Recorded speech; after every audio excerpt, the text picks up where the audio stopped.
So, you want to dress like a corporate mercenary yourself, huh? Here's some stuff you should know. I've built this kit over 2 years, and it's always changing to fit my various needs on the battlefield. It's made to look cool and function effectively without costing too much money. In typical corporate fashion, my employers like to keep costs low and blood flow high. This is my primary OD Green kit that is loosely based on French GIGN and German GSG-9 loadouts. All of my equipment will be listed in the description down below. Let's start with my sweet threads. I wear Rothko Tactical BDU pants in OD Green. I've worn these pants for going on 6 years now, and at this point, they haven't let me down. They have an adjustable waist and cargo pockets that make it easy to carry my keys and wallet on the field. They're a little basic, but they get the job done. Up top is a Condor combat shirt. It features bicep zipper pockets and a breathable midsection, and has Velcro panels that let me show off my favorite patches. It's a good mid-price shirt that has a compartmentalized military look, but shouldn't run you more than $45. It's the perfect balance between economic viability and high paramilitary fashion. I wear black Under Armour Volsets tactical boots. I've worn 2 different types of this boot over the past 6 years, and I've been pretty impressed with them. I think this specific model has been discontinued in favor of their newer versions, but I'll link to the Volset series below. I've noticed some wear on the plastic coating on the side of the boot, though given that I wear these boots frequently on and off the field, a little wear and tear is to be expected. Overall, Volsets is a great pick if you need utility boots, but don't want to spend over $120. Around my neck is a Condor sniper veil. I mainly wear it to avoid being shot in the throat, but it's become one of those things that I just can't go onto the field without. While I use it as neck protection, it can be used for a variety of different things, like a head or face covering, or a makeshift ghillie shroud when you're sneaking around. My hard knuckle gloves are Oakley Pilots, which were a gift from my grandma. I've used these gloves for 4 years, and they've held up extremely well. The leather palms enhance my grip when I'm using my primary or engaging in some light strangling. They're light and hug the contours of my hands with the gentle caress that only Oakley can produce. And we'll cover my tactical stuff after this commercial break.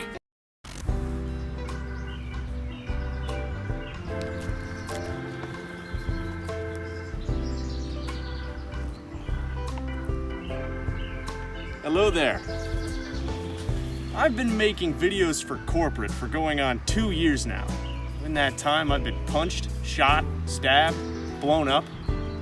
But in all that time, I haven't gotten any less good at playing airsoft or any less handsome. I'm big, humble, and I can lift a 2-ton SUV over my head. Now sure, some of that's because corporate replaced most of my body parts with super strong synthetic replacements. But there's one thing a multinational megacorporation can't manufacture, and that's the tenacity and spirit of man. I'm just kidding! Of course they can! Introducing ERECTO GAINZ! ERECTO GAINZ, the quick and easy male supplement that gives me those massive bulging muscles and silky brown coat. ERECTO GAINZ is the only multi-purpose male vitamin that is guaranteed to make you huge with almost no side effects. Take 1 pill 6 times a day and start experiencing the life of the ideal male. It increases your testosterone to unprecedented and downright irresponsible levels, making you stronger and cutting down on empathy to make committing heinous human rights violations even easier than before. ERECTO GAINZ comes in easy-to-swallow, quick-dissolving gel caps and contains some organic ingredients. What's in it? How does it work? How is it legal? I don't know! Developed by Chinese defectors in an underground lab in Bolivia, it's the miracle drug that's putting the ace in placebo. ERECTO GAINZ may result in upset stomach, dizziness, drowsiness, muscle aches, headaches, trouble swallowing, nausea, vomiting, constipation, explosive diarrhea, lack of empathy, frequent urination, runny nose, decrease in semen, sudden sexual urges, bleeding from the eyes, ears, and nipples, gangrene, lupus, mysterious sores, fungal infection, hallucinations, increased gambling, coma, benign but dangerous liver tumors, uncontrollable flatulence, swamp foot, double vision, vampirism, asthma, and death. ERECTO GAINZ is covered by Redacted. different healthcare plans. Tired of underperforming? Talk to your doctor about ERECTO GAINZ today. Or don't. I don't think this is actually regulated by the FDA. What were we talking about? Gloves? My vest is a Condor Mop C. It's big, it's bulky, it's outdated, but I just can't get enough of it. The size, the color, the heft of it when I put it on. Heck, I even love the weight of it when I wear it. You'd think that a gear hoarder like me would use something more tactical like a JPC, but the Mop C just works for me. I originally picked up the Mop C as a platform for my loadout because it matched the kind of look that I was going for. But I stuck with it because of its high degree of customization. It really grew on me. Now, as you know, nothing is perfect. These shoulder straps make it difficult to aim if you're using anything other than an M4 because of the extra padding. It's a lot heavier than smaller airsoft vests, and it can really drain your stamina if you're trading stocks and bonds in the market of death all day long. That said, it has a removable midsection and can be modified to fit different sized torsos. As a skinny nerd, that's a must-have. Other than that, there's enough molly webbing on there to attach all sorts of unnecessary garbage. My magazine pouches were made by Hong Kong company FMA. FMA makes low-cost knockoffs of popular tactical products, basing their designs off of companies like S&S Precision. These pouches do their job, but can't take the kind of beating that the real stuff could. For starters, the elastic cords that hold the mags in place are actually rubber bands and not real bungee cords, so they tend to snap when under too much pressure. I like the look of these, but I'll probably 86 them in the near future. To my right is a Condor Sidekick. This is a miscellaneous pouch that I use to carry various items that I might need or use frequently during games, like a small first aid kit, business cards, a heliocentrast stenographer, or an extra magazine. This is one of my favorite attachments because of how versatile it is, and because it has Velcro on the front to attach patches. I carry a plastic cold steel training tonto with a paracord wrap that I did myself. This is mainly just for looks, though getting those sweet knife kills makes carrying it all the more worth it.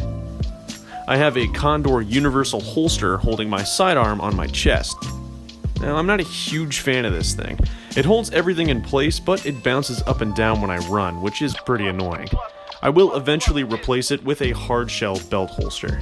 On my back right, I have a magazine pouch. I keep this loaded with 2 M4 midcaps for teammates to use if they run out of ammo, or I mount it upside down to carry an extra water bottle so I can keep it out of my way, but still have access to it if I need it. On my back, I have the Condor Hydration Carrier 2. It has 1 large pouch for a camelback and 2 smaller ones on the top and bottom. I use this like a backpack. It's for stuff that I might need later, but won't need immediately, like an extra bottle of BBs, organically sourced joint lubricant, a charger or spare battery, or tools to fix my stuff if anything goes down in the field. I mainly use the large pouch to carry my HPA tanks. I like this bag because it can quickly be changed into a standalone backpack for use with my other rigs, like my scouting loadout. On my back is a Pantac dump bag. The rectangular dump bags have never suited me, so this was a nice alternative. I like this pouch for 2 reasons. 1, its official name is the Stealth Dump, which I find endlessly funny. 2, the bag folds up cleanly into a zipper pouch that only takes up 2 panels on your kit. If you don't have a dump bag, get one. Dropping empty mags into one of these is so much easier than trying to organize them on the go. In order to get my vest to hold its shape like this, I cut out cardboard dummy plates for the front and back, as well as foam side plates for the MCR3 side panels. This is a great way to make your vest look a lot better if it has empty compartments for plates. I'll include a tutorial down below. My belt is an old Alice belt with a Condor double mag pouch on the left, a drop leg panel with a GP pouch on my left leg, and some pistol buckle pouches that I use for speed loaders mounted around my waist. I keep the entire left side of my vest clear so that I can move my support arm freely and access the mags on my hip. I try to set this up for use with Travis Haley's combat reloading method, but I'm honestly so much of a lazy jerk that I usually let my combat AI shell take care of fast reloading for me. Happy to help. I wear a Condor multi-wrap around my head and ears. My helmet is a now discontinued One Tigers replica of the Cry Precision airframe, with the Cry Velcro kit installed. Much to my and my employer's chagrin, the face shield on my helmet is also a discontinued One Tigers product. It has 2 plastic rails that slide into the rail adapters of a helmet, allowing me to lower it to protect my face. The shield is made of polycarbonate, so it deflects BBs instead of breaking like acrylic. I mainly use it for peeking corners in CQB, but usually detach it for outdoor play. If you want one, I encourage you to go to the One Tigers community forums and ask them to bring it back, because mine is starting to get beat up. On the field, I wear save face goggles and a One Tigers lower face mesh mask in multicam black. I like to break up the monotony of black and green with a touch of that sweet multiclam flavor. I recently added some Earmore M32s to my headgear as well, but I haven't picked up a push-to-talk connector for my radio yet, so I haven't actually tried them out. No Evil Cyborg is complete without plenty of tactical patches. I wear a Philippians 413 patch on my right shoulder and Burnt Wolf Airsoft's patch on my left. On my Hydro carrier, I have the Philanthropy patch from my favorite game, Metal Gear Solid 4. The left side of my helmet has a patch that reads Samurai in Japanese, because I'm contractually required to represent our Japanese shareholders on the battlefield. On the right, I have Aprilla Designs M82A1. On the back of my helmet, I have a One Tigers plate above my custom Reach nameplate. On my chest is the fan-favorite Pirate Skull patch from Mil-Spec Monkey.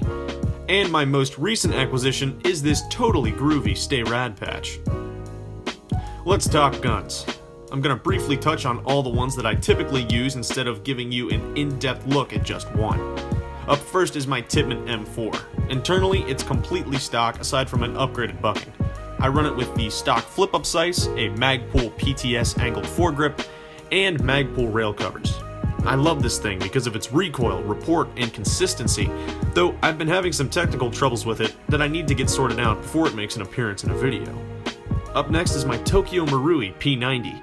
I run this gun completely stock. It's small, fast, and light, plus it's full of all that delicious Marui magic. My sidearm is an Elite Force Hater with a red pistol laser. With no hop-up, it has a restricted range, but its sturdy build and looks have grown on me. Its limited ammo capacity may make it a less competitive sidearm, though it can be a valuable tool if you use it right. Last, but certainly not least, is the love of my life, Betsy. Betsy is a Snowwolf M82A1 CQ that I built completely from the ground up. She's 16 pounds of impracticality and I couldn't love her more. She sure is gorgeous with that two-toned OD green Duracoat. Externally, I run a centerpoint scope on a riser, a non-functioning LAM unit because tactical, and I replaced the giant orange muzzle brake with an aluminum all-black one. Now that said, I still switch the muzzle brake out when she's not in use. Internally, a Mad Bull tight bore and a flat-hopped Pro-Win mesh perfectly with an HPA Mancraft system, making Betsy an absolute range demon, and one of the only 50 cals of her kind. I plan on replacing the barrel with a wide bore pretty soon to take advantage of the air cushion of the Mancraft, but that's for another video. If you'd like me to do an in-depth build breakdown of Betsy or any of my guns, please leave a comment below.